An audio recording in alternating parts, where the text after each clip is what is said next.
everybody, and welcome to the FTW podcast, the wrestling world in all its laughable glory. Tonight is episode number 148, recorded live on January 22nd, 2013 on FTWLive.com. I am Harrison, and joining us tonight is the incomparable Rob. Say hello, Rob. Hey. The illustrious Lee. Say hello, Lee. I am better than all of you. And Garvin. The magnificent. Say hello, Garvin. I have a beard, so you guys have nothing on me. Too cool. Too cool. That's not a beard, Harrison. No, I got like the 80s. Have you hit puberty yet? Apparently. I'm just coming off the tail end of it. Tonight, we're going to discuss ADR as champion. Oh my God, you are so proud of this. Fiesta or Siesta? Was the Royal Rumble build in this week's Raw as bad as Deuce Loosely thinks, which he always thinks something is bad? Can Kaitlyn's reign as Divas Champion possibly last? The Bully Hogan Wedding, just another wrestling wedding? And was Taz's turn a good sign for Aces and Eights? All that and the week that was in WWE and TNA. If you're new to the show and listening through iTunes, YouTube, or through your favorite podcast player, make sure to check out FTWpodcast.com for more about us and how to get involved in upcoming discussions. You can also find out about us on Twitter. We got an awesome Google Plus community, right? That's what they're called. Yeah, community that you guys got to join. It's got like 700 plus members. It's hopping all the time. We got beer and women and great music. You got to check it out. And our group on Facebook. All those links are listed on FTWpodcast.com, so check them out. And for those of you guys listening on FTWLive.com, glad you can make it. Live chat hooligans represent. First, Did you pay those women? Lee, I don't pay women, they pay me. All right, jumping into TNA. All right, so here's my theory. We talked about it a little pre-show. Here's my theory for TNA. Okay, we talked about the idea that the new pay-per-view schedule, you really couldn't count Genesis as the first because it didn't have the thing. I think as of Thursday of last week, this is now the new TNA in 2013. The new TNA, where there is no Jeff Hardy for 4 weeks. We're now seeing major hype for May pay-per-view that's 3 months away, or 2.5 months. We got some no one hated this wedding more than me, and it honestly didn't suck. So anyway, Rob, I'm going to kick it to you. Am I right here? Is this like the new year for TNA as of Thursday? Yeah, I think so. One of the big things that I've been criticizing TNA for is that the Aces and Eights storyline has looked like they're going week by week. But they really got away from that. When you watched the wedding, when you saw how things played out, there's a lot of little things that, as you remember back to previous TNA episodes, you could see that they were building up to. They've really started to kickstart building up for Lockdown, their main pay-per-view. They're starting to put storylines in place. I think this Impact was a good sign for TNA. All right, anybody disagree? Waits for Lee to disagree with me. Nah. I'm not gonna disagree with that much. To be honest, I actually thought most of Impact was pretty decent. To be fair, I didn't like the wedding, but that's another story. And if you want to, I know Garv's gonna kill me. I know. I can see your hand, Garv. I know you're gonna kill me. I'm gonna kick it to Garv because I'm gonna let Garv defend this one. Because go ahead. Well, what I want to defend is just the idea of how they did Impact. Impact was a slightly different format than what we're used to. You know, usually there's at least 4 matches forced onto the card, whether we needed to see them or not. This one, it seemed like everything had a great purpose to it. You know, everything was there to push where they're going towards Lockout, and I thought that was fantastic. I know a lot of people. I'm sorry. The ones who were complaining about this Impact, the thing that they were complaining most about was that there was only 3 matches. But I think that's fine. You know, when you look at how they built everything else, how they built each of the feuds, you don't need a match to build a feud. You can do it over a segment, and I thought they did it. You know, it seems like every single feud had an opportunity to get over on Impact, including Jeff Hardy and Christopher Daniels in the whole world title race, despite it not being in the quote-unquote main event. I mean, you won't get an argument from me about the whole only having 3 matches because, to be fair, I think that's fine. I mean, again, they've got they've got a massive way to go for the next pay-per-view. So 3 matches, 4 matches, that's fine. I have no issue in that. I agree with you as well. The Jeff Hardy, Chris Daniels, that I liked it. That was really, really good. I really think Daniels should have gone over though. I really do. I genuinely think you're just glad that Jeff Hardy won't be setting foot in your country. Well, there is that as well, so we don't have to cope with it. But I'm not going to lie, I think TNA have pulled a fast one over the UK. I really do. So I think they've known about this for a while, and they've been advertising him for the last 3 to 4 months, majorly. Like, he's on the front of the poster. So to say he's not coming, I bet it will piss off a lot of people. I bet it will. I mean, it'll be a good time, but still. Yeah, okay, that's the other question I wanted to ask you, Lee. Given the fact that he won't be there, do you really think that's going to hamper things a lot as far as TNA in England? Because TNA is kind of a big deal in England. Yeah, I mean, it is a big deal. I mean, to be honest with you, the most ticket prices that TNA charge, it's actually more than WWE charge. So it is a pretty big deal. And when they do that, I don't think it'll hurt them in TNA. I just think people will just get a little bit pissed off, to be honest with you. So I'd be a bit pissed off, if Jeff Hardy's not turning up. Half the kids that will be there will want to see Jeff Hardy if that's why they come. So they may have. I think they may have to explain themselves a little better than the whole injury angle. So I don't really think that's majorly an excuse, really. I think they have kind of dropped the ball with that, and I do think that they've. I think it'll upset a few people, to be honest with you. I really do. But but again, the majority of people will they'll just get on with it, and they'll be happy to see Sting. But he has been majorly advertised. That's the thing, though. Jeff Hardy's been on the front of the poster itself. That's what annoys me. Yeah, and just clarify, Lee. Are they in the UK right now? Are they taping now? Yeah. Okay, but I don't think they're taping now. Okay, I think it's tomorrow. When is the first show that we will see? As in on TV? Is that this week or is that next week? I can't recall.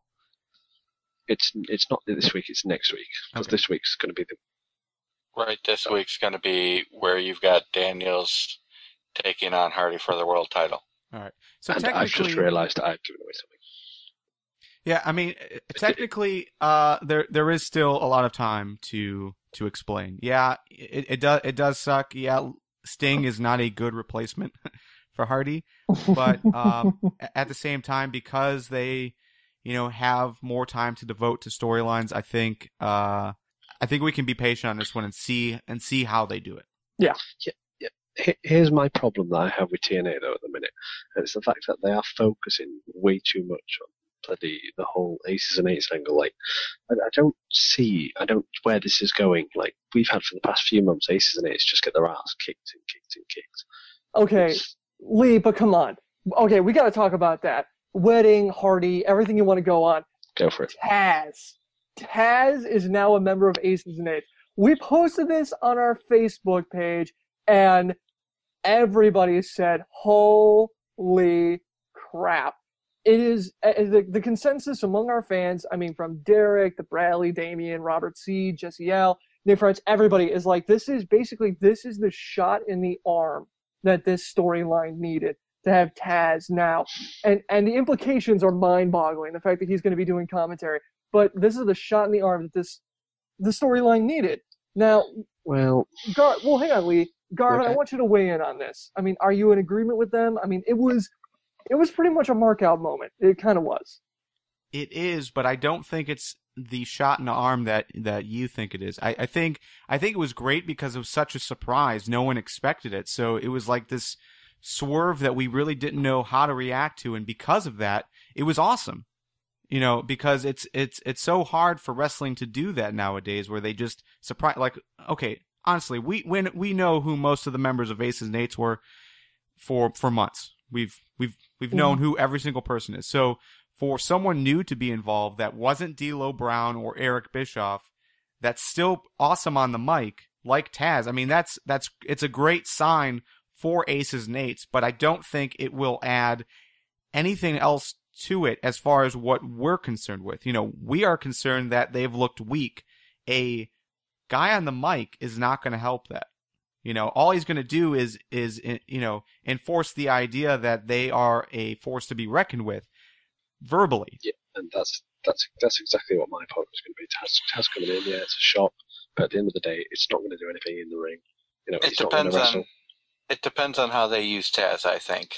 I don't think it does. Obviously, you can't use Taz physically as a wrestler because he can't take a bump with his injuries and all of that stuff.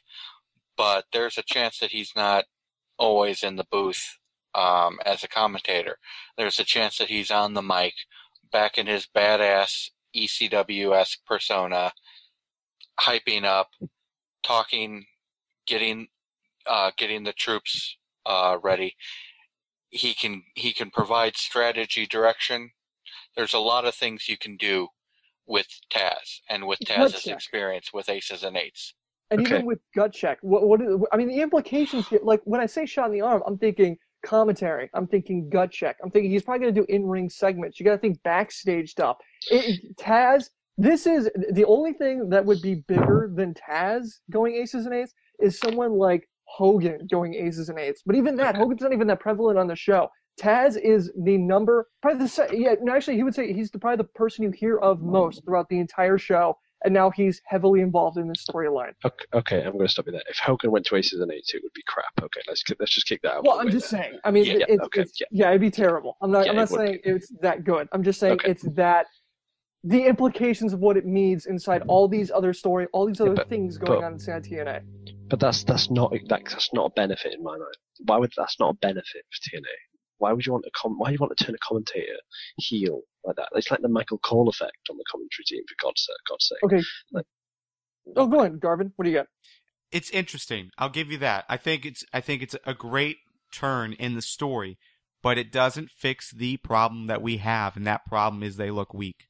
And that's all. I mean, I totally agree with you, Harrison. That's awesome. It's something new, and it adds life to this, but only on the mic side. It doesn't add life to it. Everybody in the ring got destroyed by aces and eights. Hogan, Bully Ray, Tommy Dreamer. Everybody who was standing in the ring got destroyed. Brooke Hogan is being held off and forced to watch it. Okay, you cannot tell me that they look weak. Wait. Okay, I'm sorry, Rob. You can also stop right there. I'm sorry, Rob. Lee, then Garvin. Lee, go first. Right, okay. Rob, let's just kick this off. I'm just going to destroy you in 3 different parts here. So, first of all... Take your best shot, man. Okay. First of all, Brooke Hogan was exposed. You're perfectly right about that. Okay, let's just put that out of the way. Secondly, they've lost every match they've been in. Every single match they've been in. A heel stable doesn't need to win matches to look good. Yeah, Lee has the floor. Wait. So you're saying a heel stable doesn't have to win the matches? And they haven't lost every match they've been in. Devon beat Joseph Park.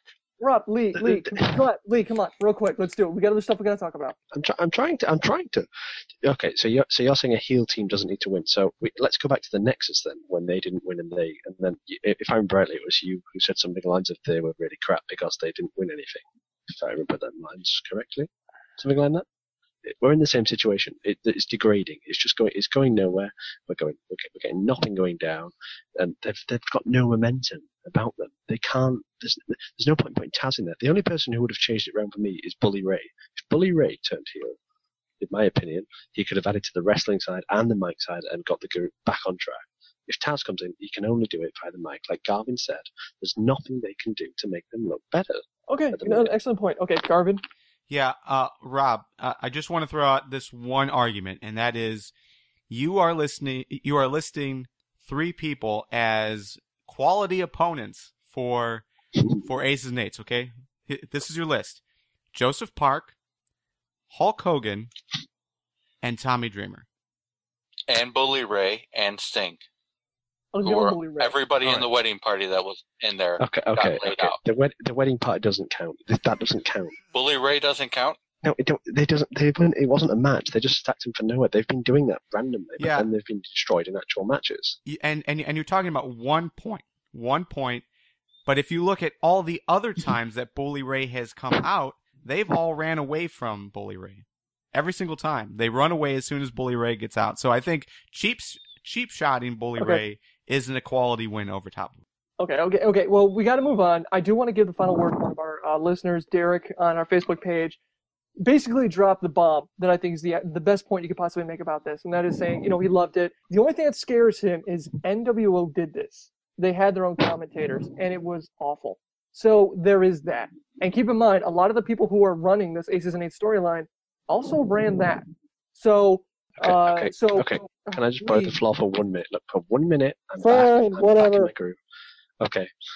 Chavo Guerrero does not need to touch a microphone again. That's all I'm saying, okay? That's all I'm saying.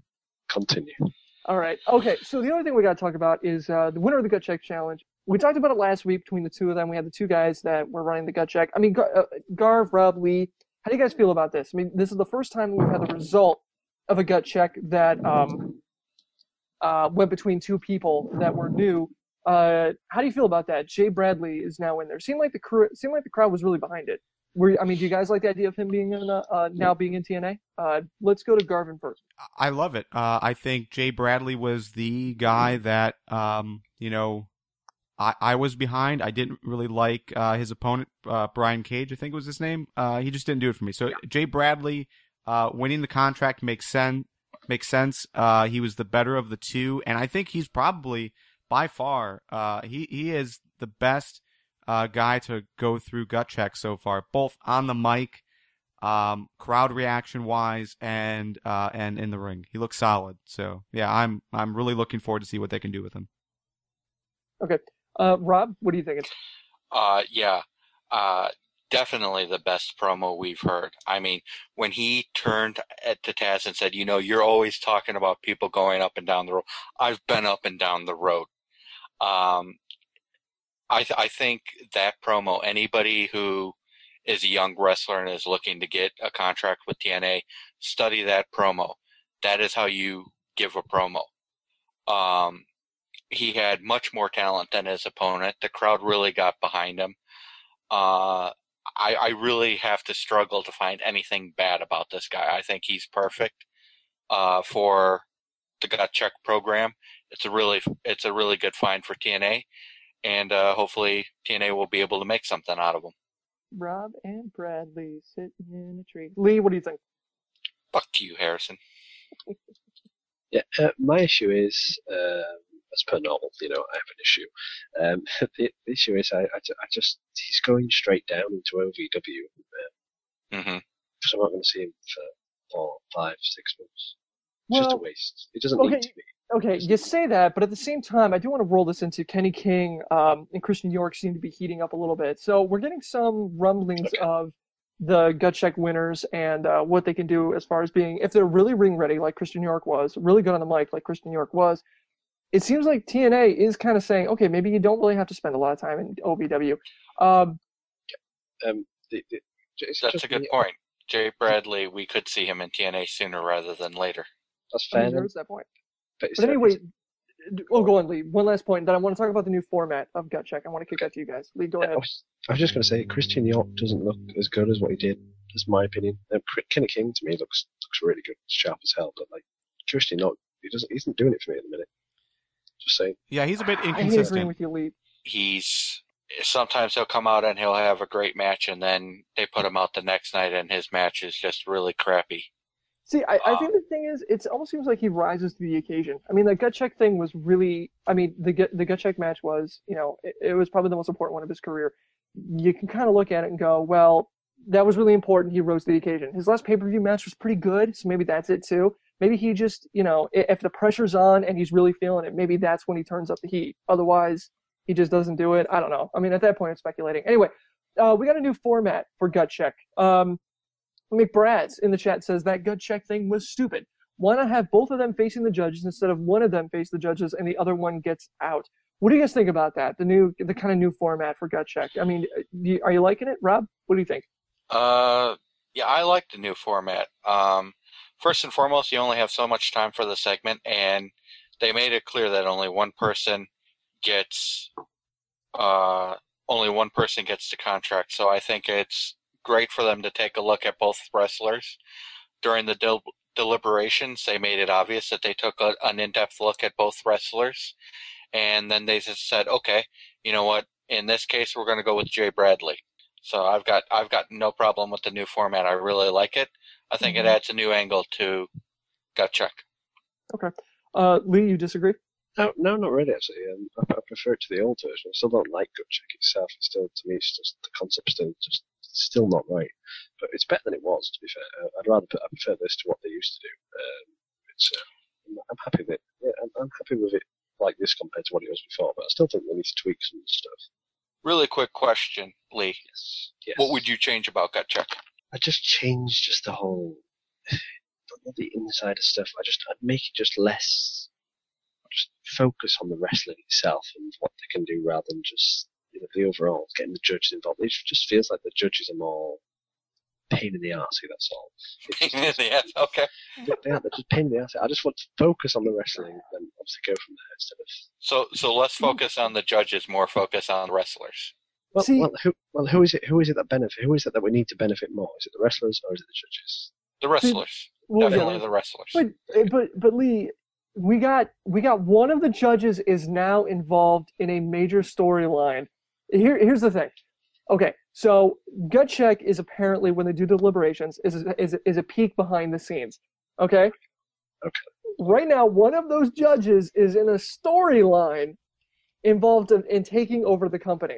Well, how are they going to rectify this? That's where I'm looking at it. Is I'm going, okay, this is going to be a test for me, because if Taz comes out and he's not in character, not talking about aces and eights, not doing any of that, then to me, the gut check segment is revolutionary. If he comes in character, talking shit, going on about how this guy's going to be a great addition to aces and eights, I immediately lose all interest in gut check, because that means it is a work and it is a storyline. So for me, this Thursday, or whenever they do the next gut check, which will be in 2 weeks, 2 or 3 weeks. Prepare to lose interest, because one of the things that because Taz is usually one of the most detailed people. When he says yes or no, he usually gives a very detailed reason why. He looked at Jay Bradley and just said, "I'm going to make it short and sweet to the point." No. But that doesn't necessarily mean anything. It's how they approach the Taz character in this next coming gut check, which probably in a week or 2 weeks or whatever, depending on what happens. If he comes in character as an Aces and Eights member, it's going to be like a train wreck. It's just going to be a terrible idea. And I don't know, can there be any way would anybody be behind that? Would anybody go, yes, we want to have a behind the scenes look where every single person on camera is in character showing us what it looks like behind the scenes? It's like doctors playing on ER and actually, but like not operating on somebody. But they're not actors, they're actual doctors. So the acting is shit and they're not actually doing anything. Unless he tried to hire the talent for Aces and Eights. Unless that happened. But that's the problem, is it's a storyline. It's all a storyline. Well, that's the thing though. Gut check, it's that wink. It's that wink and a nudge that gut check isn't. That it isn't storyline. That it's legitimate. I know that there's more people involved. I mean, I'm sure an HR department is involved before they actually hire these people. I'm guessing there are W-9s they have to fill out, and they're not going to show that on camera. I get that. But the deliberations and all that stuff, I think that's real. And I like the idea of that being real. And if Taz comes out for gut check and is not wearing the cut for Aces and Eights, isn't doing the character, and he's legitimately same Taz that we've seen in every gut check segment since. Not a chance. That's huge. Not a chance. That is huge. Oh, come on, Lee. Okay, fine. If it happens, Lee, you have to say you were wrong. Okay, Lee, here it is. Lee, if you're wrong, here's the bet. If you're wrong, you have to introduce yourself every single time you want to speak as, I'm Lee, and I'm a big deal, and this is what I have to say. Every single time you have to say that. Oh, yeah, because you haven't got things wrong on this show every episode. I'm just saying, you taking the bet? You taking the bet? I'll gladly take the bet. Of course he'll be in character. Boom! Ladies and gentlemen, we got it. All right, Garth, what do you got? Okay. To be fair, I have not been listening over the last 5 minutes, so I don't know what you guys are talking about. Thank you. I appreciate that. I will Thank say, you, Joe. I appreciate it. Thanks so much for your attention, Garth. I hope you I was doing some research of the show, in the live chat. Joe's not here, so he has to do it. Yeah, research porn. In the live chat, they were talking about there's actually a new gut check tournament that was started, and it's going to be starting in the UK, but I guess it's like a month-long thing. There's it is. You get to vote for people. Yeah, it's 16 brackets. You get to vote who wins in that bracket, but I'm not sure what the process is. I believe there's going to be a new show on Spike TV specifically about gut check. I could be wrong, but that's what it seems like. Okay, I I heard rumors of that, but it seemed like it was one of those, the janitor's friend's cousin says that this is, I mean, it's like unsourced stuff that's nowhere near, it seemed like a really, really weak rumor, so I didn't want to bring it up. Yeah, they've come from me then. Oh, wait. I need to take a step back. WrestleZone exclusive. Mick Brads in live chat, Harrison, he said, if you lose, you have to down an entire can of Boddingtons. Oh my god, that is perfect. Oh, well done. Well done. So good. Okay, so this is from the let's talk about this again next week when we have some real information. There's a video that goes along with this. There's voting. So if you guys want to vote for it, impactwrestling.com, there's an image that says the Gut Check Challenge, where you, the fans, can decide which previous Gut Check participants deserve to be featured on our Gut Check on Spike TV. So there's a bunch of, paragraphs of text that I don't really want to read right now. So anyways, we'll talk about that more next week. All right, but last topic on TNA before we move on to WWE is Aries and Rude tried to come out and break up the wedding festivities, and we got a heavy dose of Chavo and Hernandez, and it seems like we got them coming into a match this coming week. Now, this kind of spin-off from the wedding, Aries, Rude, Chavo, and Hernandez, you guys liking this as far as where they're going with this, or do you think it's kind of a wasted effort? Yeah, I kind of liked it. As bad as Chavo's promo was, it was actually the best promo he's given in a while, and that kind of says something. And I'm really excited to see what Chavo and Hernandez can do against Aries and Rude. This is going to be a big push for both Hernandez and Chavo. If Chavo is going to step up and make his career in TNA something other than a joke, he has to do it now. If he doesn't, nail in the coffin in his career in TNA. Ooh, strong words. What about that? Do you guys think that? What do you think, Lee? I actually think this is a bit of a joke, to be honest with you. I'm not going to lie. I don't like the Chavo and Hernandez anyway, but the fact that they gave such a horrible promo after multiple Chavo gave a horrible promo that night, it was one of the worst things I've heard in a long time. But that was outdone by something later on yesterday. But we'll go into that in a minute. The fact that I don't like that the Rude thing are teaming up. I don't like that they're teaming up. I think that's a bit of a joke more than anything. Why would you put Aries and Rude together? Like, I understand but they should be up there. They should be in the main. Why wouldn't you? Because they're in the main event. They should be the main event. Aries and Rude teaming up instead of pissing around with the tag titles when they should be main eventing. Yeah, but let's look at the schedule. I mean, you know the main event that they'd be going after isn't going to be on the next 4 weeks. So yeah, but what the do you main do with event, them? yes, but the main event that was of your world champion that's now not there is you've got to replace that. So why not have them two put in, at the top? Whatever we decide to do going forward, no more finger quotes. I mean, can we stop doing the main event of whatever it is you're talking about? And it's just because it's mine and Garth's language, okay? Yeah. It's just because you don't get it doesn't mean you need to be involved in it. It doesn't play well on audio.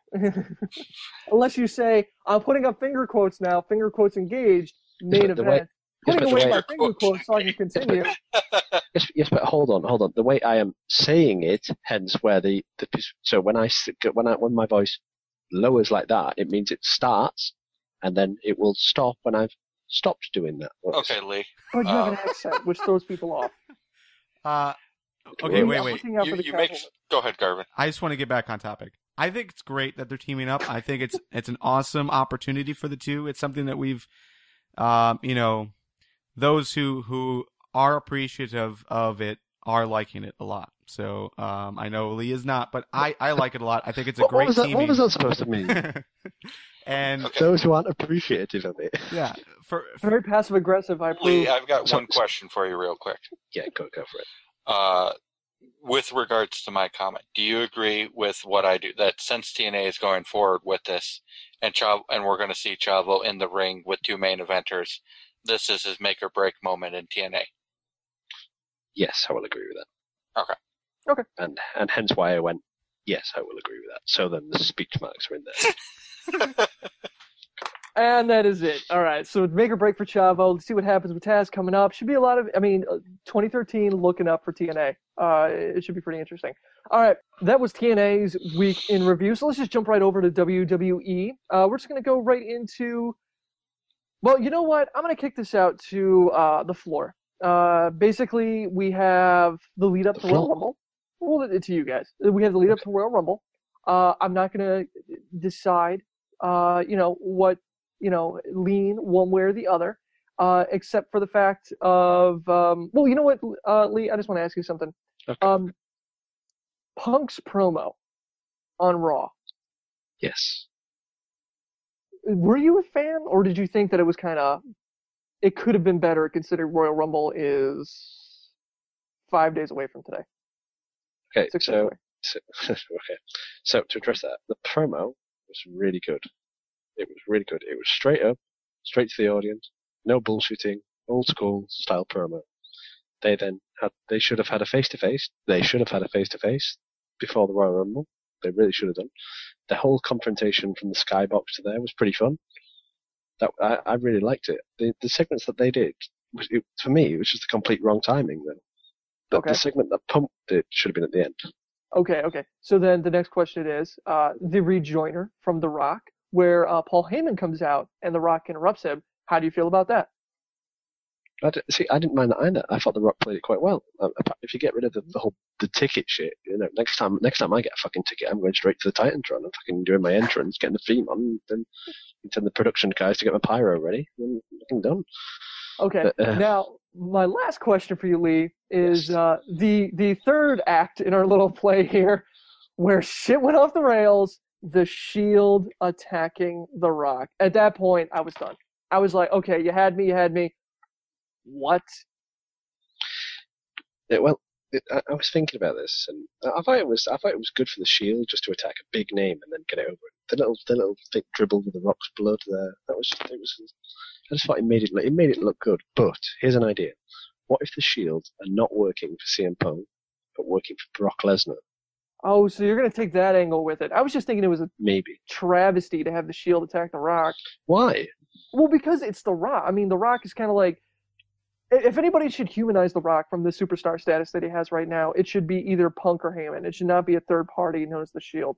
If anything, the Shield's got to go after somebody big. Have him go after somebody like Orton. I think Orton would be a good target. I think Cena would be a good target. Harrison, can you just stop that? Did you just say the Shield have to go after someone big? Do you not class The Rock as big? No. If they have to, which is what they did against The Rock, is what I'm saying. I would have preferred somebody else. If anybody has to humanize The Rock and give him the idea of this guy is vulnerable going into Royal Rumble and maybe he might not win the title, it should be Punk doing that, not the Shield. Anyway, Garvin, what do you think? Oh, I have 2 points. First, real quick, we don't need to discuss this, but from the live chat, the Shield stands against injustice, and God knows that Rock's title shot is a huge injustice. So it makes perfect sense that they went after The Rock. Okay, there we go. wait. I will walk back. Now, the thing that you forgot was that this was actually a 4-parter, okay? Because it was also the backstage segment with Vince McMahon, who said if the Shield interferes in the match, then Punk gets stripped. The brand, Yeah, I forgot about that. Yeah, which means there'll be no Shield. Yeah, but it's one of those things where it's like, for me, it just seems like this was awesome, and then we went to B, which was awesome, and then we went to C, which was awesome, and now we're trying to order Kung Pao chicken. It's like, why would you make that weird left-hand turn and have just Shield attack The Rock? I mean, it's mind-boggling. It's not like the Shield has attacked every single one of CM Punk's opponents, because it hasn't. It has gone off and gone after, other people, which is fine. It's just all of a sudden now it goes after The Rock. It's like, because they wanted The Rock to seem vulnerable going into Royal Rumble, because the favorite was The Rock, not CM Punk. Punk should be doing that, not the Shield. It should be his opponent making him look human, because now it's like, okay, 3 guys in tactical vests swarming the ring can take down 1 movie star. Okay, but wait your turn, boy. But they're making it appear, to the casual fan, that it's the Shield. CM Punk is leading the Shield, so it's looking like CM Punk is doing it via the Shield when we know it won't be CM Punk who's doing it. Is it really though? Because they've okay. Anyway, I'm sorry, Garth. Go ahead. Well, I'm just curious why you think CM Punk has to do that when, during the whole Bobby Roode versus James Storm feud, you were so pissed off that they had them interact before the pay-per-view match. Because the feud between them was it was a blood feud, and part of it was the tension that was built up. Isn't that what's happening here, though? Aren't they building tension? The tension here. No. The tension here is will basically you have two schools. One is Rock gonna win and get the title from CM Punk, who's held it for a year, or is Punk gonna actually? Well, or is Punk gonna actually? Is The Rock gonna show up and not win the title? Is really where the tension lies. And from that, it's like, no, you have to have Punk dress it down. It's not, oh, I can't wait for these two to get their hands on each other. It's not that. It's, could Rock possibly lose? And I think with that, the tension lies with that. Having the Shield do it just feels like, I don't want to say cheating, but it feels weird is the only way I can describe it. It was just a weird element to bring in. It makes about as much sense as Kane coming down and doing it. It's like no, it doesn't. It's putting heat on the Shield, and at the same time, it's putting heat on Punk because people think Punk has done it. So it's putting heat on the Shield. Fine, Cesaro comes down and do it. It makes about as much sense as that. It's like these are storylines that makes don't really more sense that the relate. Shield did it. Makes much more sense. Yeah. So your angle is the reason why they did the Shield is to not only humanize The Rock, but to also promote the fact that maybe Punk is behind the Shield. It's not my angle. No. I'm not saying it's your angle. This is your point. Is that, or it could possibly be Heyman behind the Shield. Although I like your idea of Lesnar being actually behind it all. Because that makes a lot more sense. If it was Lesnar behind it, then that would make a lot more sense. Because then it's Lesnar getting revenge on The Rock for who the hell knows. Interrupting Heyman. Regardless, the other things we want to talk about is Kane and Daniel Bryan. And just when you think they've run out of good ideas, graduating from anger management with robes and everything. Garv, is that what you looked like when you graduated in high school? Oh, you didn't have a big beard back then, did you? What's funny? What's funny about that? First of all, I do sometimes comb my hair like that when I'm dressing up, but. Did you really just admit that? Yes. Wasn't that Jack Swagger's haircut that everyone hated? When he first debuted? No, it was Brian. Brian's was longer at the back. But it's the same thing. It's the same style. No. No, Jack Swagger has that preppy New Englander kind of cut thing. No. It looked better on Daniel Bryan, if only because of the beard. Oh yeah, totally. Anyway, so the segment as itself, I mean, it just when you think it's like, oh, these are awesome, and then they're gonna suck. They're just consistently great segments. Okay. To be fair, you're either gonna love this or you're gonna hate it. Oh yeah, there's no middle ground. Personally, I thought it was hilarious, but that's just me. Some people would have hated it gladly, and I can understand why, but I thought it was quite funny.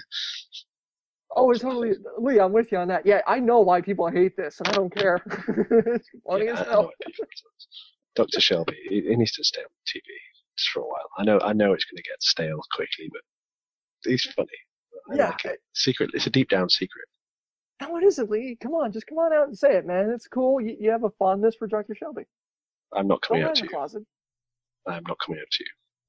I promised I would never do that. All right, so what else we got to talk about?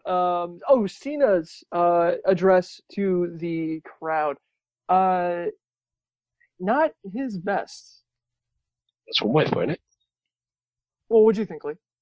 It was one of the worst things I've heard of Cena in years, and I'm legitimately saying years. Like, he's come out with some shit that I go on about. Like, I can normally just about stand his little kidness, like all this normal bullshit about whatever mixed jokes, whatever that. The night before, 5 days before the Royal Rumble, he comes out with something. It was mind-bogglingly shit. It was worse than shit. Whoever wrote that deserves to be sacked right there and then. Deserves to be sacked. It was awful. No one knew what he was on about. He was just making shit up as he went along. And that was supposed to be the main event of Raw. What the fuck was it? Well, why did it? What it the was. Royal Rumble thing at the end that they always do, the annual Royal Rumble brawl. But yeah. It was the closeout segment of the show. I know, and it was a closeout. Yeah, but did you hear? No one in the crowd reacted. There was like a tiniest pop, and then everyone just like, no. So It wasn't that bad. It wasn't good, all right, but it wasn't that bad. Usually Cena can get the crowd going, but it wasn't terrible. It wasn't terrible. It was terrible. Okay, sorry, it wasn't that terrible. Garv, you agree? Do you think it was absolutely terrible? Yeah. I thought it was strange. I thought it was a strange way to go about it, because he basically like attacked his fans, like stereotypes of his fans. I thought it was an odd angle to go in, knowing the Cena character and what they try to push and whatnot. But it seemed like he was really harsh about everything. Like he called the one lady a slut. He basically was making fun of the fat guy. I don't know. It just seemed weird. I don't know. Even ESPN, who doesn't really talk about wrestling a whole lot, was criticizing him for just how awful it was. It didn't really lead up to anything. All he needed to do was what he did in the very end of the segment, saying, "Hey, I'm going to be in the Royal Rumble and I'm going to win." That's it. One sentence, and that was what he needed to say. But instead, we got what we got for whatever reason. Okay, so then the 5,000-pound elephant in the room that's always in the room whenever Cena does something even remotely close to this is the classic. No. Is this going to be a Cena heel turn? No. It's not even an elephant in the room. I don't even know why we bring this up anymore. It's just not going to happen. It's fun to rib you guys a little bit. It's never going to happen. And knowing Milo, well, I think we can. The one thing we got from that segment, though, I think we can claim is that Cena will. The chances are Cena will be one of the last 4 people in that Royal Rumble. I don't think it was in doubt. Yeah, he's going to be one of the last 4. Okay. Yeah, I mean that sounds about right. All right. So the other things I want to talk about were Orton defeating Cesaro. The only reason I want to bring this up is, I mean, not only because Cesaro is, the headliner of my team, but the idea that Orton would go slumming it around in the mid card and then defeat Cesaro, who, look, he's not gaining any fans on the mic, but he's gaining them in the ring. And then Orton comes down and beats him in the ring. Do you feel like this was a step back for Cesaro's build, or any kind of heat he could build? I personally just think it was a pretty crap match, to be honest with you. I'm not being funny, but it was just like the beat the clock challenges were just. I thought they were really poor, and just especially the first match dragged on like hell. The Orton match just never clicked. I don't know what the hell was wrong with them two, but they just didn't click that night. Yesterday, it was last night. Yesterday, they didn't click at all. It was really pretty poor, to be honest. And the arc out of nowhere, it wasn't out of nowhere. It was predictable. It really was. That was predictable. So. Okay, Garv, what do you think? No, I don't think this does anything to Cesaro. I mean, just looking at where everyone lies, I mean, we all kind of assume that Randy Orton is just waiting to go after the world title.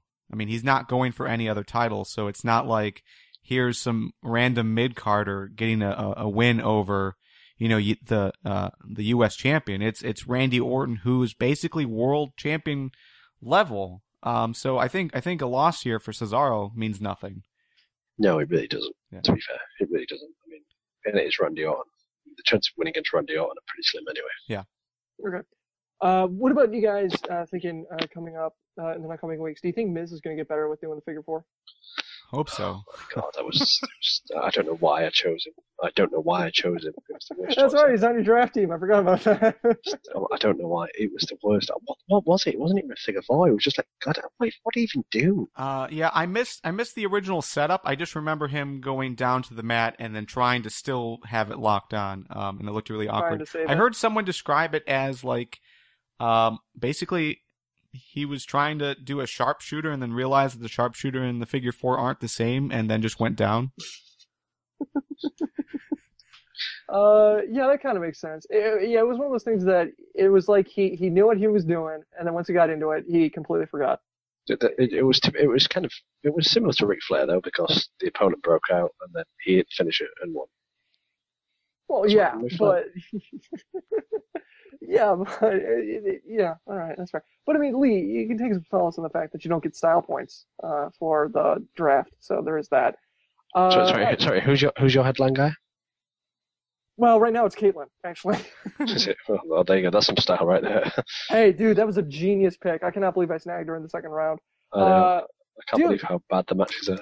Look at the draft. Look at the draft point. Look at the draft board, Lee. Look who is #1 point gainer. #1 right now. We're gonna get into that later. I gotta gloat at the end of the show. And look what week it is. Week 1. Hey. By the way, it's Joe. Oh. Oh, that was awesome. Yeah, if you want to, yeah, whatever. Anyway, moving on. As Garvin just comes in and pops that little he's bubble of hope. tied with me for first place, if you want to get specific. But he's not on the show, so he's not going to get a name by mention when we do the draft talk. Anyway, from the chat, I want to bring this up, what everyone thought of Raw as a go-home show for the Rumble. Randy G said it was more of the same. Eric B hated the ending, the brawl. Since it's more of the same of what we see. Robert C said he wanted DX in the Hall of Fame. Anybody else think about that? I mean, because we have HBK already in it. I mean, Triple H being in it too soon, or is it one of those things kind of like how Four Horsemen for Ric Flair? I think they're the backup plan, though, aren't they? The Click of the backup plan. I mean, if they can't get Bruno, then they're going with that. The Click. Okay, that makes sense. All right. Kyle C said he loved it. He was totally invested in the Rumble, and now he's loving the Rock Cena build, and that the card is actually pretty solid. And Jesse L said he will Elvis his TV if Cena wins the Rumble, which is a reference older than the WWE, by the way. All right. So what? Sorry, I'm young. Elvis his TV. He's going to basically throw his TV out the window, I believe, right? Or is it throw a he couch shot his into it or TV, something? didn't he? Shot his TV. Thank you. Yeah, I was thinking of Robert Plant, The Who. That's pretty pointless shooting your TV after you've just paid $45 or whatever it is for the paper. That's quite bad. Goes Elvis. He can do whatever he wants. All right, so we got the Raw, 3-hour Raw leading into the Royal Rumble. You guys think it did a decent job building up the Punk Rock feud and the Royal Rumble itself, or do you guys feel it was kind of lackluster? Garvin. Personally, I thought it was good. I actually want everyone to go to our Facebook page, facebook.com/FTWpodcast. Kyle, I forget what his last name is. I'm sorry. He is in. It's Kyle G. That's all I remember. He's actually part of the draft as well. But he posted basically his recap of Raw and why Raw was awesome. I forgot to write it down and move it so I could read it now, but it's definitely worth a read. And I agree with basically everything that he said. It was I thought Raw did well. It built CM Punk versus The Rock awesomely. Yes, we have the generic Royal Rumble at the very end of the show where everyone has to come out and get their limelight to say, "Hey, I know I'm going to win the Royal Rumble" kind of thing. We see that every year. So that's excusable, I guess. And I think that they are doing good in the builds as of late, especially for the Royal Rumble, at least the important matches. And at the same time, I mean, the Rumble is one of those pay-per-views that you really don't have to build. You're going to buy it anyways because of the Rumble match itself. That sells itself regardless of really who's involved. So, yeah, I think they did a good job. I thought it was an entertaining Raw. I watched the whole thing in one night, so live. I rarely do that. Okay. So how many matches are at the Royal Rumble then, on the top of your head? On the top of my head, I want to say 5, but I'd have to actually look. I know we have the Rumble match, we have the two world title matches, the WWE title match and the world title match. We also have the tag team champions going at it, and most likely we'll see Kaitlyn defending the title against who? I don't know, but I'm sure there'll be something there, or maybe like a Divas Rumble like they did last year. Like on the YouTube pre-show or something. Okay, so you've not seen the pre-show then? The pre-show is Cesaro versus Miz for the US title. No, I did not see that, but that's a good match too. Is it? But I think so. Okay, I'm going to disagree with you just to be annoying more than anything. Yeah. Punk and Rock. I think it's been pretty decent. I think it could have been better, to be fair, but it was good. Don't get me wrong. We want to see that match. Royal Rumble match. There's been again, there's been no one who stood out saying I want to win the Royal Rumble, like stuff like that. There's been no real shut the fuck up, Harrison. There's been no real build to it. It's obviously I agree with you. People will buy it because it's the Royal Rumble, but at the same time, it's been a bit uneventful. Like there's been nothing really. Well, I mean, you have. I don't understand what you mean. What about? There's not people saying that they're going to be in the Rumble and going to win it. But before tonight, when's this happened? This doesn't happen until 3 hours, or 5 days before the pay per view.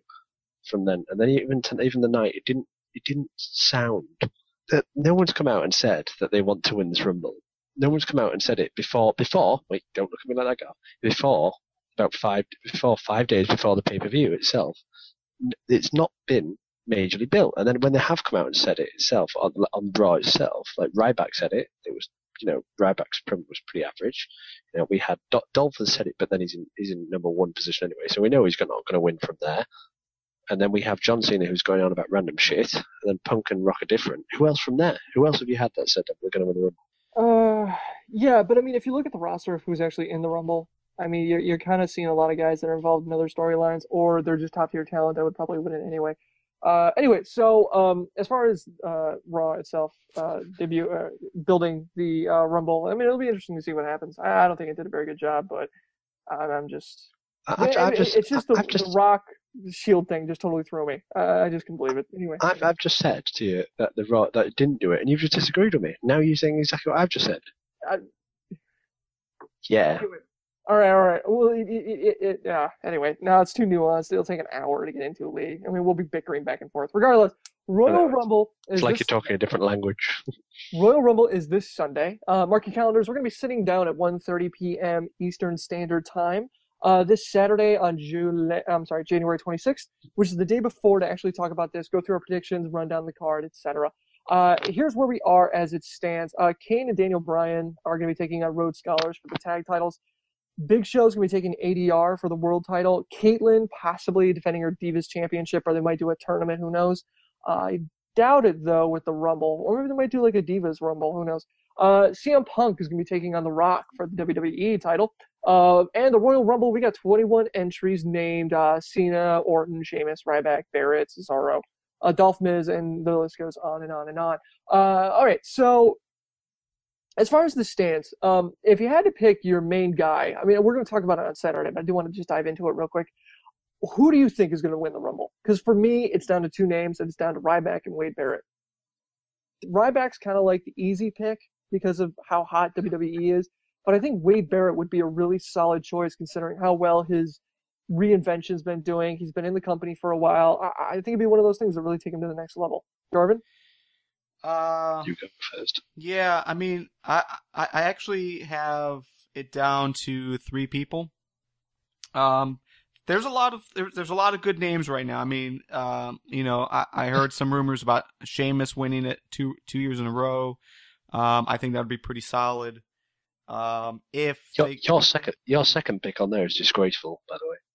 Yeah, I'll get to that. Ryback too. I think Ryback makes some sense. Just because they pushed him so hard and he really hasn't moved over to the hump. It's just been, build up, and then he loses by some crappy way, and then build up. So I think having him perform well and winning this Rumble could be huge for him. Really, it could be huge for anyone. But yeah, the name that I have written down here that Lee's making fun of is Dolph. I think Dolph winning the Rumble would be fantastic. I wasn't making fun of Dolph. Was it Ryback then? No, it's the one next to Dolph. Oh, Miz. Yeah, okay. Sorry, I forgot about Miz. Yeah. Okay, let's talk about Miz first. I think looking back, I liked Miz the most when he was WWE champion. I thought he was a solid champion, and really he's kind of fallen off the map because he hasn't had that title. He's kind of just plateaued, really. So I think having him win there could bring out that great character that we had before. So no, it's probably not going to happen, but that's just a pick that I'd like to see happen. But really, is Miz's face turn backfiring? I think taking the title off of Miz backfired. I'm starting to think this face turn is going to backfire. Like, I originally said I thought it'd be good for the Miz, but it's starting to look like he's not really getting over very well. I think everything that they've done with the Miz after he dropped the title has hurt him. Like I said, he looked solid. But the thing is like, just how they push Cena, where Cena can take as much crap that you can throw at him and then just push someone over and then wins and then walks out as if he's not hurt at all. I mean, that destroys anyone he faces. And Miz is a perfect example of that. Cena could get destroyed by 10 building blocks and all landing on top of him at the same time. Then he could still take them off and then just brush it off and just casually walk on. Lee, no, Garvin, you do have a good point. This is something we talked about last week, that he really has to sell the idea that he's been destroyed. All right, Lee, who's your pick? I'm sorry, Garv, are you done? I had one more. Fine, Dolph. Garv, continue. Yeah, Dolph. Dolph Ziggler is the pick that I want to see happen, only because I love that idea that quite possibly he could fight for the WWE title at WrestleMania, cash in the briefcase, take the world title, unify both titles. Oh my God, how awesome would that be? That would be really awesome for me. Do you know what the thing is? The problem with that is just the fact that this is a WrestleMania where the chances are the Brock and Cena are going to headline, mixed with the fact that probably it's going to be something like CM Punk versus Taker by the sound of it. How the hell is Dolph going to outshine all them and take the WWE and world title? It's just not going to happen. The thing is that what we keep saying is that they need to build stars. They need to get the next star after Cena's gone or after whoever's gone. This would make Dolph the guy, the star that they desperately need. It would, but they're not going to chance that on the biggest pay-per-view, and they're not going to do it. I'm telling you, they won't do that. After having a solid year and a half like Dolph has in the ring? Not at WrestleMania. No, it'll happen some point next year, but it won't be at WrestleMania. Say that now. Well, let's agree to disagree, Lee. No, you are no. You do not get to take that and think it shields you from the insanity of having Dolph Ziggler unify the. Okay, I'm pissed enough. You started a thread about this on our Facebook page. You got other people sucked into your cult of stupid, and I cannot. It's not that bad of an idea, Harrison. No, please shut up. It could be Kali. Then we're talking. Yeah. At least Rob, it's not Kali. Rob, who's your Kali? Kali unifies the WWE and World Heavyweight title at WrestleMania, beating Hornswoggle for it in a steel cage match. That'd be great, wouldn't it? That's a double middle finger to every single one of us. All right, Rob, who's your pick to win the Rumble? I'm actually going to agree with Garvin to an extent here. I think Dolph wins the Royal Rumble. I'd really like to see that. Would really push his character forward and would get me a lot of points. All right, well, that's a fair reason. That's better than Garvin's, I guess. Lee, who'd you got? It's not going to be Dolph. I don't think it's going to be The Miz.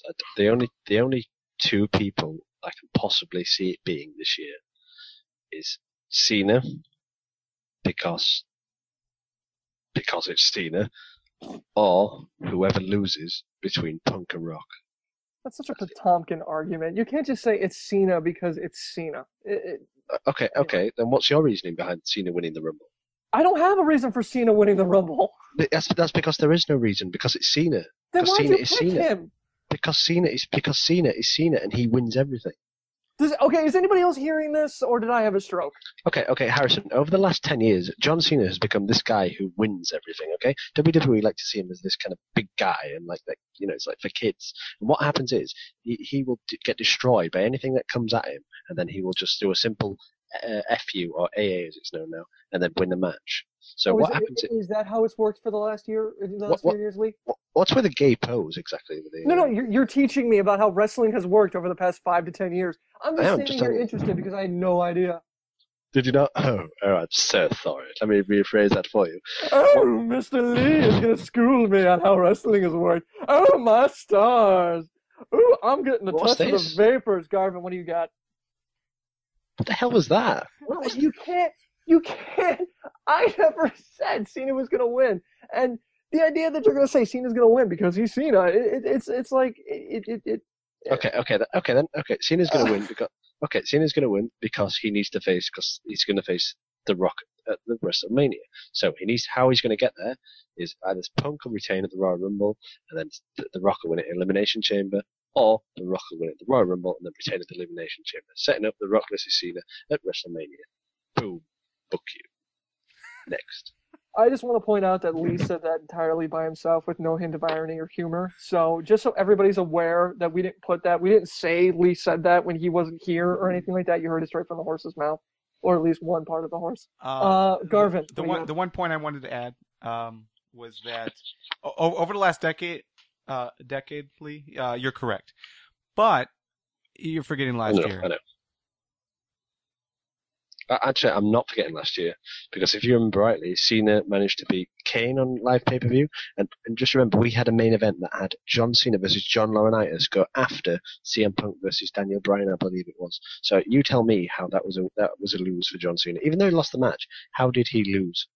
Well, those aren't because big matches. Your thing was big matches. I don't really look at Kane and Laurinaitis as a big match compared to Rock, CM Punk twice, and WrestleMania. But he has the ability to main event a match with John Laurinaitis when we have CM Punk versus Daniel Bryan on the card. You tell me how that's a scene. That's terrible booking. There you go. But Cena gets the main event. All right. Anyway, chat from the chat. The name that has not been tossed out by any single one of us, but has been tossed out by the chat to win the Rumble is the bearded one himself, Daniel Bryan, Garvin's doppelganger. Which, Garvin, if your video signal gets any worse, I think we could just say that we have Daniel Bryan on the show. Yeah, it is quite bad. Anyway, Daniel Bryan won't win. It's simple as that. He won't win. Because he's just been involved with Kane and this tag. He's got nowhere to go. He can't face any of the champions. He can't face Del Rio, and he can't face Rob, wake up. Daniel Bryan winning. Okay, so the question that's being kicked to the floor is Daniel Bryan winning the Royal Rumble. I gave my pick for this already. I said Dolph Ziggler's going to win. But the idea, that thereby eliminates the possibility of Daniel Bryan winning. You should know this by now. Harrison doesn't listen. You need to say this twice or 3 times to get it. It's the question. You're right, Lee. I really should.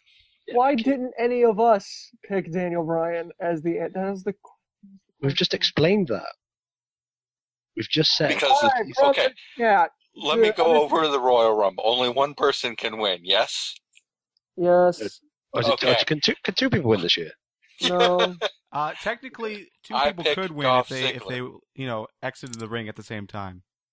No, Gav. Just go back to 2005 when Vince tore his quad when he got in the ring, and then Batista and Cena. That little mojo. Daniel Bryan can't win because there's no way you can have him going up against the champions. There's really no room for him. They're doing too much with him in the tag team scene. Pretty much the same thing you guys have been saying. I've got nothing really new to add to it. So basically, Aaron, he just said what I said, but he just said it in a way that you can understand the American accent. That's all. So exactly. Rob's just I'd like to welcome everybody to the Lee Show, where Lee puts himself in every conversation after everybody talks. They'd rather hear my voice than your voice. I translate British into American English. You mean real English, is what you're saying.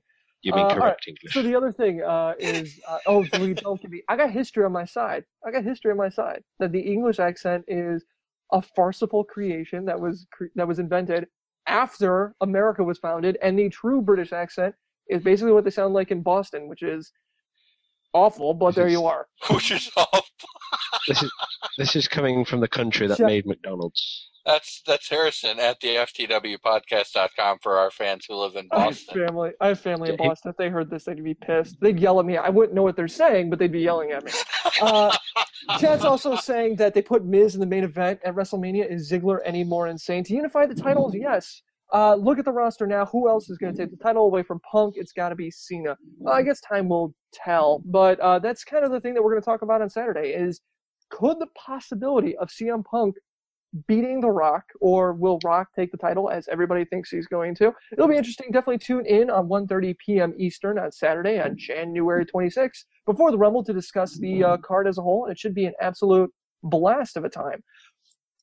All right, so let's jump now to Ask FTW. You ask, we answer.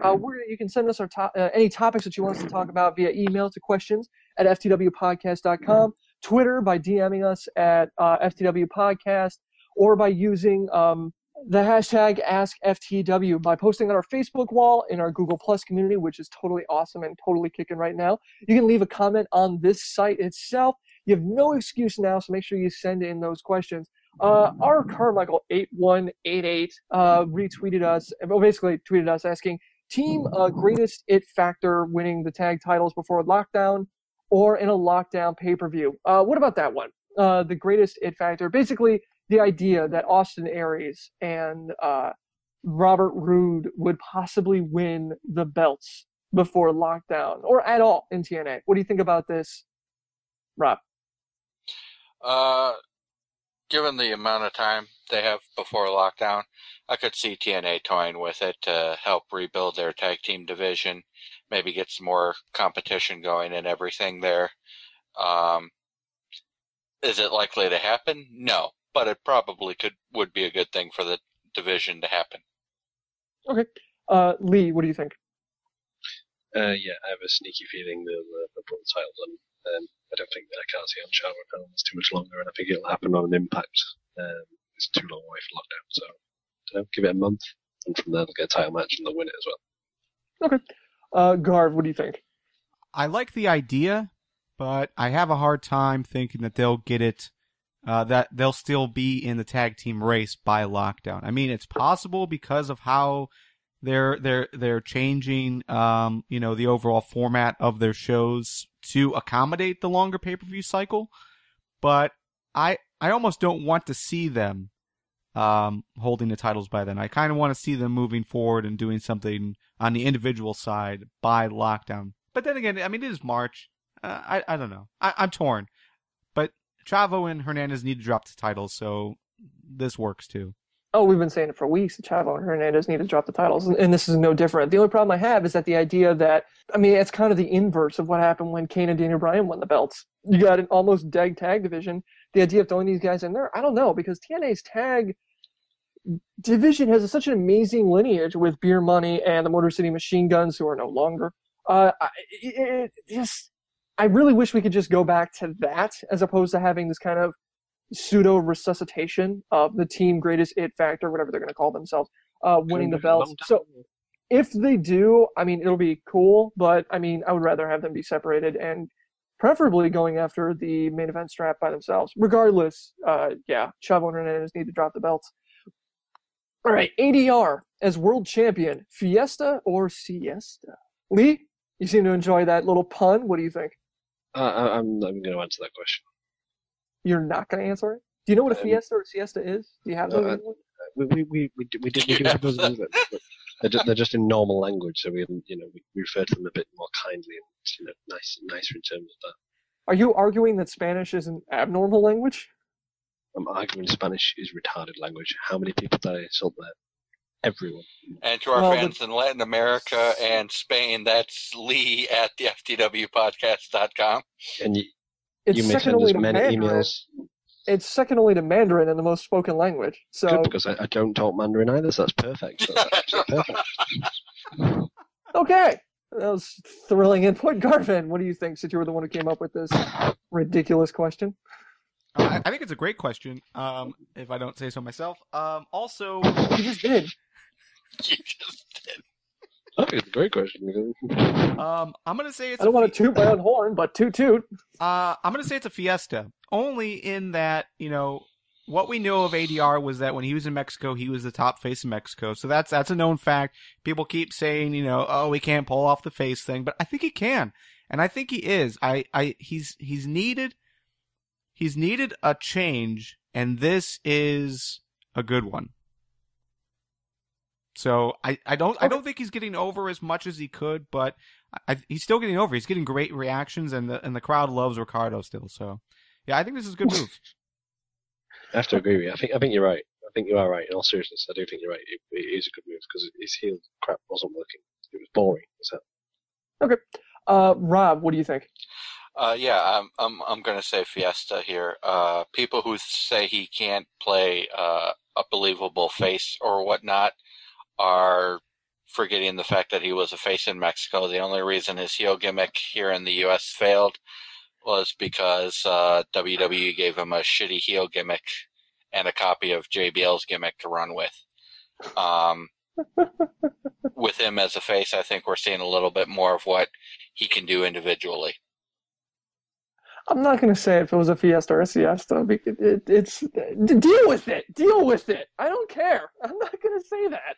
Anyway, ADR's world champion. He's been champion. I mean, it's not that big of a deal. His face turn is pretty awesome. I'm a fan of it. I do want to kick a little bit to the chat, though, saying that it was a Fiesta, obviously. There was confetti. Is that normal in a Fiesta? I'm guessing. It's definitely not normal in a Siesta. I've never had a nap and had confetti fall from the ceiling, but now I want to. I've been reliably informed that WWE have put every single stereotype out that you can do for Mexico in that one episode of SmackDown where they did every single stereotype was in there in one go. Last week? No, because, okay, I'm going to make this joke because Joe isn't here, but no, because they were not hanging out in front of a Home Depot. There was also no lawnmowers. There you go. Yes, the Mexicools, because it wouldn't be an FTW podcast if Joe didn't reference the Mexicools, so we have to bring that up. All right. So people responded to this. We posted this on our Facebook. People responded. Jarvis on Facebook said ADR's champion Fiesta. Siesta. ADR plus Ricardo. Fiesta! Yeah, Ricardo is loving this new deal. Deuce said not enthused. He's not a believable face character, which kind of gives me the WTF moment because he was like the biggest face in Mexico. But okay. Robert said Fiesta, but Robert brings in an interesting dark cloud to the future of Dolph brings in an interesting dark cloud to the future of ADR, which is an interesting point. I mean, we're loving ADR as champion, but Dolph's still hanging in the back there with that briefcase, and who knows what's going to happen. What happens when it rains on ADR? Well, his hair's already wet, so not much. Yeah, but the dark cloud may produce rain. It may rain down on ADR.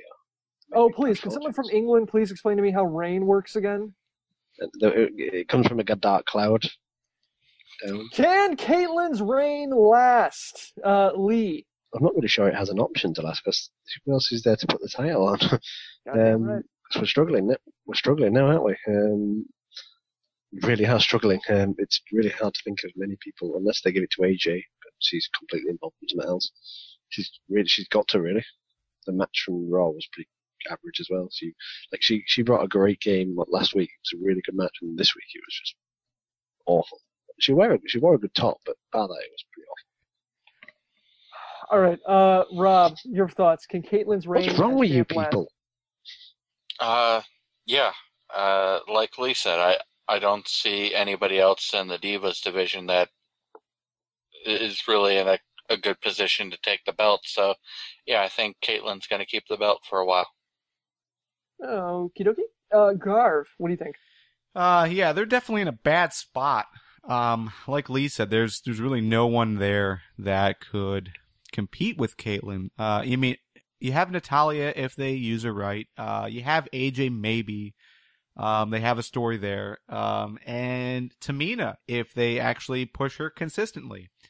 But none of those things they have done yet. So because of that, I have a hard time thinking they'll do anything outside of letting Kaitlyn continue to win.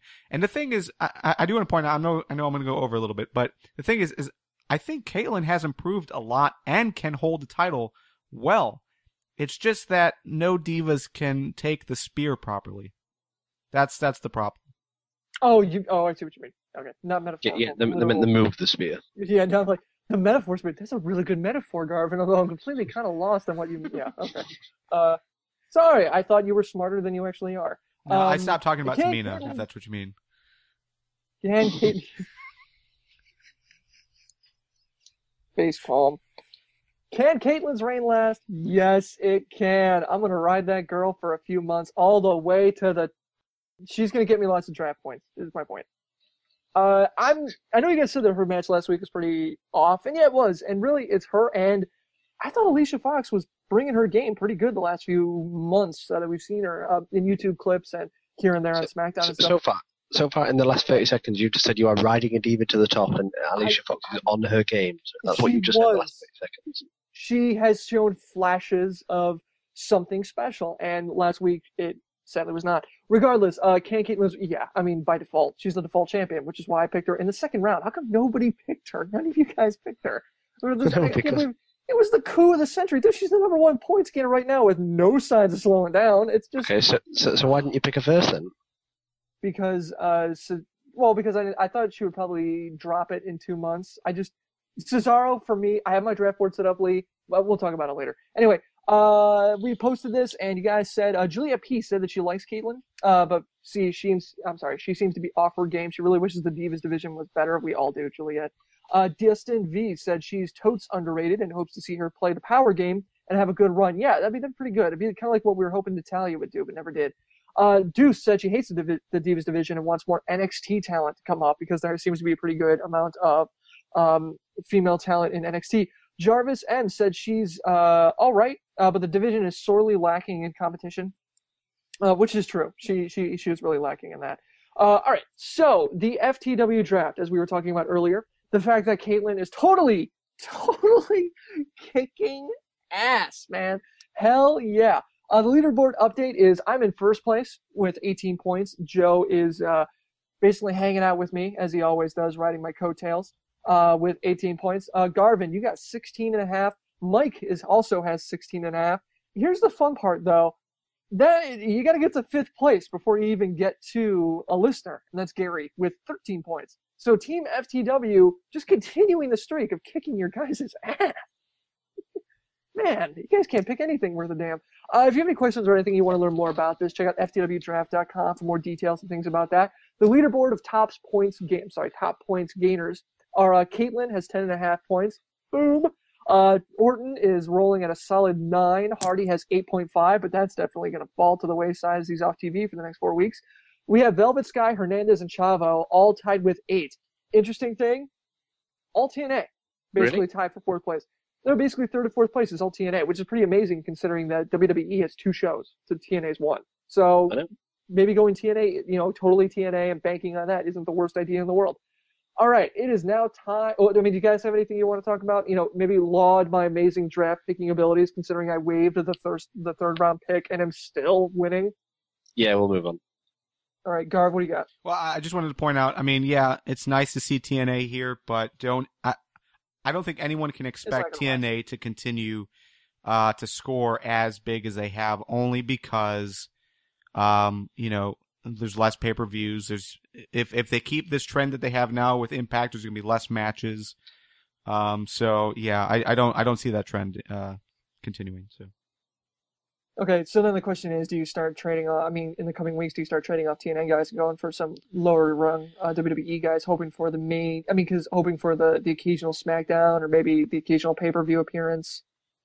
No, left at that point? According to the rules, you have to keep at least 1 TNA guy. So for a majority of us, if you got 2, yeah, for a majority of us who only have 1 TNA guy, it's fine. But yeah, like Rob, who has 3, might consider using a trade soon. 3 guys. I had a plan.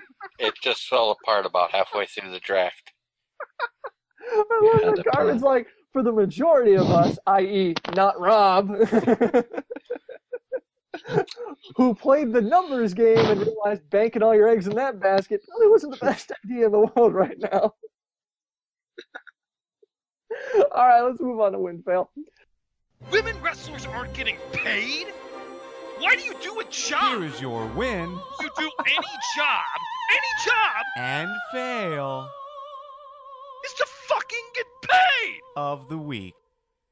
It's time for win, fail. Your wins of the week. Rob, go.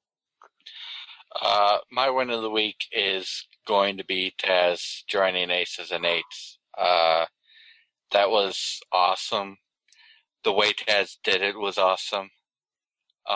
It like we were talking about earlier, it was something that nobody saw coming. And after it happened, then you started to put the pieces together that TNA had laid leading up to it. And I was like, wow, okay, maybe they're not doing Aces and Eights week by week after all. Maybe they do have a plan. All in all, that has to be the win of the week.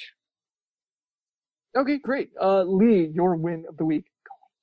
Well, my win of the week is going to go to TNA, and it's just going to be like Rob's. My moment was, it was surprising, it was shocking. It hadn't happened at the end of Impact, and it really hit. It was really popular around the internet itself. So that's why I'm going with boob slip from Brooke Hogan. That was a pretty good build there, Lee. Thank you for that. Take your bow. Garvin, your win of the week. I have two. The first win was the visual of Christopher Daniels holding the title over Jeff Hardy on Impact. I really hope that happens soon, but we'll see. And then from WWE, my win of the week is probably going to go. I don't know. I think it has to go to Kane and Bryan. The whole whole segment they did. It was just hilarious. It's a fun thing that it's nice to see WWE still do every once in a while. So yeah, I was totally into hugging everything and everyone when that was happening. I don't know about you guys. Hey, Rob, do you need a hug? No, not really. I think you do. I think Rob needs a hug. I think Rob's a bit grumpy, aren't you, Robbie? Oh, I'm so sorry, Rob. I'm so sorry. You are going to call me grumpy. Have you ever been in a good mood, Lee? Lee, I do have to warn you, he was trained by the U.S. government to kill people. So don't get on his bad side. It's just the way I roll, You've got to live life on the edge, It's just YOLO. YOLO. All right. Gonna regret that moment. My win is Impact as a whole. I thought it was pretty solid, honestly. The wedding, I thought for sure the only way you could do a wrestling wedding and not have it suck was involve Edge. And no, you can have Taz. And it worked. It was awesome. It was entertaining. It wasn't the slow motion car wreck with your grandma in the car screaming, "I forgot my medication," that you think it would be. But it was actually didn't suck. I thought it was awesome. And Taz. And we didn't need Cyborg with an X. Yes, we did not need Cyborg with. Fuck! Damn it, Rob. I even got you to refer to him. Yes. Win for me. All right, now I know what my fail is gonna be. Anyway, okay. So yeah, Taz's turn. Only to see what is gonna happen now with that. It's gonna be interesting. All right, Garb, you got chat. What's the chat? What is the live chat hooligans win of the week? Nick says anger management graduation. He agrees with me. Also, that is actually repeated throughout the live chat. I think everyone liked it. We also have Ryder getting on Raw. Zack Ryder on TV. That's nice. He was also on Superstars, I want to say. Or maybe it was main event. I can't recall offhand.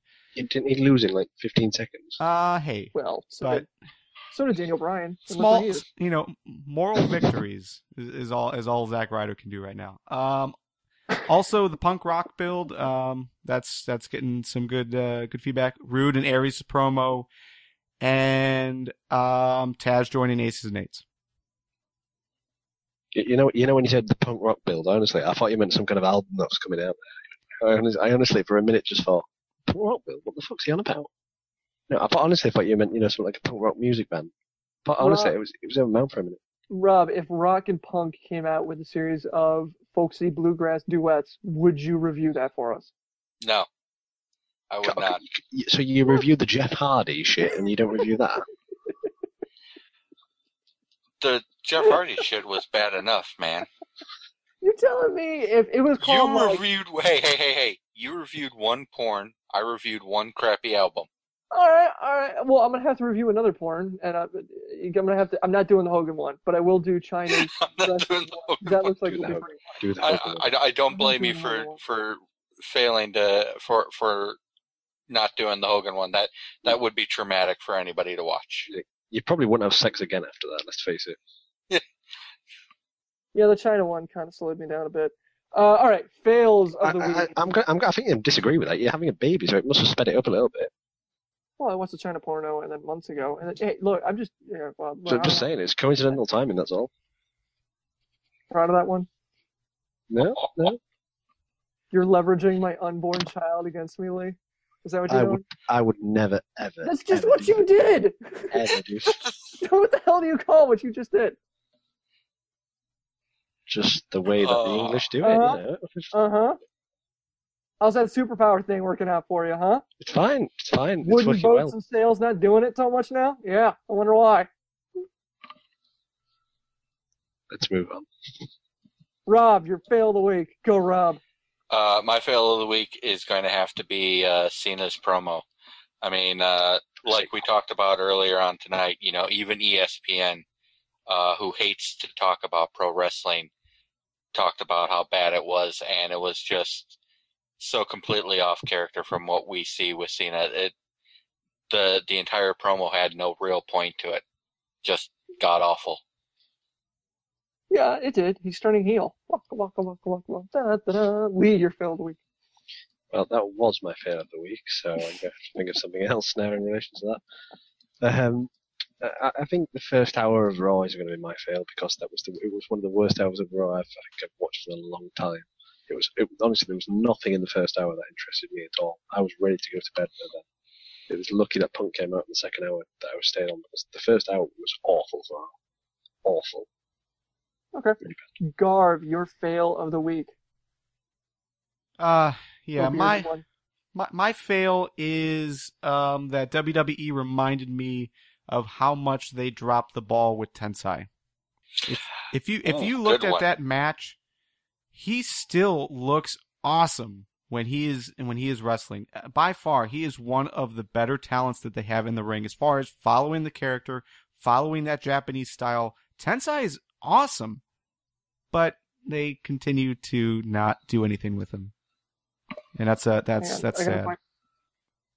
All right, time for my fail. I gotta find my hipster glasses so I can say that I was hating on Tensai before it was cool. So I'm just gonna put on my regular glasses. Oh, I'm not hating on Tensai. I love Tensai. I'm hating on WWE for not doing his character properly. No one ever really complained about his wrestling. They always complained about the gimmick. No, he was solid and continues to be solid in the ring. No, I mean, like we talked about it on the Your Review show, that the fall from grace. I think he was my pick for the biggest fall as far as talent goes because of the fact that John Cena was scared of him, and now look at him. And yeah, you look at him now, and it's like, Garvey, you're absolutely right. The guy's amazing in the ring. My fail is, me saying the C word at Rob's provocation, and I can't believe that came out of my mouth. Is what? The C word rhymes with morgue. His fail is the fact that he referred to Kurt Angle as Cyborg. We don't need to bring it up again, Rob. It's okay. What? You referred to Kurt Angle as Cyborg? The subtext was there. We don't have to go into it.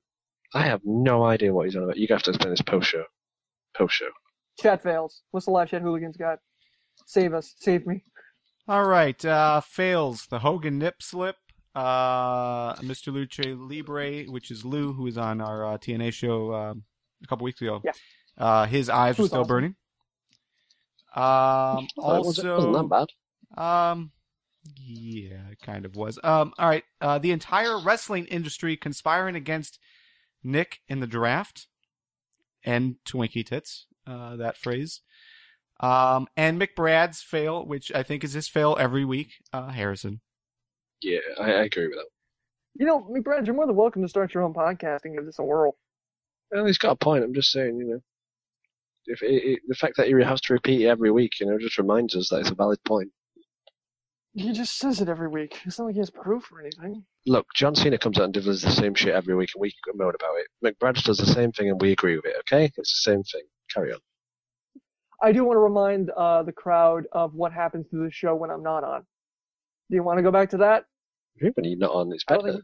We manage it a lot better. We can handle it. It goes a bit chaotic at times and plays That's it well the show. Why not check out FTWpodcast.com for more information about us? No, Lee, we can't. Listen to Joe as host. Joe himself will tell you he sucks as host. Look, no one ever said he was good. I'm just trying.